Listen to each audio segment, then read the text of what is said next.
രതീഷിനോട് എന്തൊക്കെയാണ് പറയണത്? ഒന്നുമില്ലെങ്കിൽ അയാളൊരു മുൻ മത്സരാർത്ഥി ആയിരുന്നില്ലേ, കുറച്ചൊക്കെ റെസ്പെക്റ്റോട് കൂടിയിട്ട് സംസാരിക്കാം.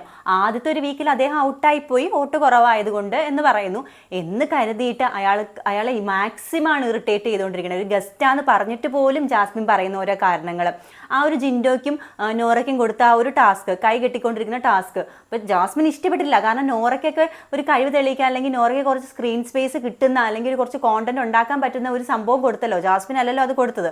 ആ ജാസ്മിൻ ഇഷ്ടപ്പെട്ടിട്ടില്ല. അത് ആ ജാസ്മിൻ്റെ മുഖത്തുണ്ടായിരുന്നു. അതുകൊണ്ട് തന്നെയാണ് ജിൻഡോനോട് ആ പാത്രം കഴുകുക അല്ലെങ്കിൽ ഇത് അരിയെന്നൊക്കെ പറഞ്ഞ് പണി കൊടുത്തോണ്ടേ ഇരുന്നത്. അത് കണ്ടപ്പോൾ രതീഷ് ഇങ്ങനെ പറഞ്ഞു, നീ നിനക്ക് ഇഷ്ടം പോലെ ചെയ്യേ, നീ മറ്റുള്ളവർ പറയണ കേൾക്കണ്ടെന്ന് പറഞ്ഞതേ ഉള്ളൂ. അപ്പോഴത്തേക്കും ജാസ്മിൻ അങ്ങനെ സ്വന്തം കാര്യത്തിന് ചെയ്ത് മറ്റുള്ളവർ പറയാതെ സ്വന്തം കാര്യത്തിന് ചെയ്തുകൊണ്ട് നടന്ന ആളായതുകൊണ്ടാണ് ഇപ്പോൾ പുറത്ത് പോയിട്ടിരിക്കുന്നത്. അതുകൊണ്ടാണല്ലോ നിങ്ങളിപ്പോൾ ഔട്ടായി പോയത് എന്നൊക്കെ പറഞ്ഞപ്പം രതീഷിനത് വിഷമായിട്ടുണ്ട്. കാരണം എന്നിട്ട് രതീഷ് പറഞ്ഞു, പുറത്ത് പോയെങ്കിലും തിരിച്ച് ഇങ്ങനെ വരാനും വേണം ഒരു ഭാഗ്യം എന്ന് പറഞ്ഞപ്പോൾ ആ കണ്ണുനീര് തുടച്ചിട്ട് പറയുന്നൊക്കെ ജാസ്മിൻ പറയുന്നുണ്ടായിരുന്നു. മാക്സിമം പ്രൊവോക്ക് ചെയ്യാനായിട്ടൊരു മത്സരാർത്ഥി എന്ന നിലയ്ക്കല്ല, ഒരു ഗസ്റ്റായിട്ടല്ലേ വന്നിരിക്കുന്നത്. അപ്പോൾ കുറച്ച് എൻ്റർടൈൻ ചെയ്യിക്കാൻ വേണ്ടിയിട്ട്, അവിടെ എൻ്റർടൈൻമെൻറ്റ് ഇല്ലാതെ വഴക്ക് മാത്രം ഉള്ളതുകൊണ്ടാണല്ലോ രതീഷിനെ അകത്തോട്ട് കയറ്റി വിട്ടത്.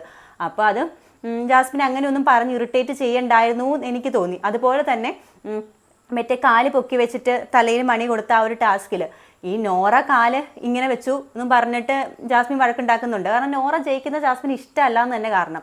അപ്പം അതേപോലെ തന്നെയായിരുന്നു ഗബ്രി അവിടെ വെച്ചുകൊണ്ടിരുന്നത്. അതും ജാസ്മിൻ പറഞ്ഞില്ല, നോറ അങ്ങനെ കാല് വെച്ചു എന്ന് പറഞ്ഞ് നോറേനെ ഔട്ടാക്കാൻ മാക്സിമം ശ്രമിച്ചു. എന്നിട്ട് നോറ ജയിച്ചപ്പോൾ പോയിട്ട് ഗബ്രിനെ കെട്ടിപ്പിടിക്കുക സാരമില്ല എന്ന് പറഞ്ഞിട്ട്. ഒരു വിജയം പോലും നോറയുടെ അംഗീകരിക്കാൻ ജാസ്മിന് തോന്നിയില്ല. എന്നിട്ട് രതീഷിനെ കുറ്റപ്പെടുത്തുന്നുണ്ട്, ഊള ജഡ്ജ് എന്നൊക്കെ പറഞ്ഞിട്ട്. അപ്പോൾ രതീഷിന് മൊത്തം വിഷമായതുകൊണ്ടാണ് തോന്നുന്നു ബിഗ് ബോസിനോട് പോയിട്ട് അപേക്ഷിക്കുന്നത്. ആൾക്കൊന്നും ഗെയിമർ ആവണമെന്ന് വളരെ ആഗ്രഹം ഉണ്ടെന്ന് തോന്നുന്നു. കാരണം അത്ര ആശിച്ച് വന്നതാണല്ലോ. അതുകൊണ്ടായിരിക്കും അയാൾ പോയിട്ട് ചോദിക്കുന്നുണ്ട്, ഈ ഗസ്റ്റ് എന്നുള്ളത് മാറ്റിയിട്ട് ഞാനൊന്ന് ഗെയിമറാന്ന് പറയാവോ എന്നുള്ള രീതിയിൽ ബിഗ് ബോസിനോട് പരമാവധി യാചിക്കുന്നുണ്ട്. ഗെയിമറാക്കണം എന്നൊന്നും ഞാൻ പറയണില്ല, പക്ഷെ അറ്റ്ലീസ്റ്റ് ഒരു ഗസ്റ്റായിട്ട് ഇവിടെ വന്ന് നിൽക്കുമ്പോൾ ആൾക്ക് കുറച്ച് റെസ്പെക്റ്റ് കൊടുത്തൂടെ എന്നാണ് മറ്റു മത്സരാർത്ഥികളോട് ചോദിക്കുന്നത്.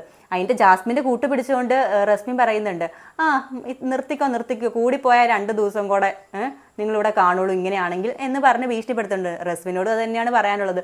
വോട്ട് ഭയങ്കരമായിട്ട് കുറവായിരുന്നു, പക്ഷേ ബിഗ് ബോസിന് കുറച്ച് ഫേവറേറ്റ്സ് ഉള്ളത് കൊണ്ട് റസ്മിനെ സേവ് ആക്കി, ഇപ്പോൾ ക്യാപ്റ്റനും ആക്കിയതുകൊണ്ട് മാത്രമാണ് നിങ്ങൾ ഔട്ടായി പോകാത്തത്. അപ്പോൾ നിങ്ങളുടെ അഭിപ്രായം എന്ത് തന്നെയാണെങ്കിലും കമൻറ്റ് ചെയ്യാനായിട്ട് മറക്കരുത്. മറ്റൊരു വീഡിയോ ആയിട്ട് കാണുന്നവരേക്കും ബൈ ഫ്രം വർഷ.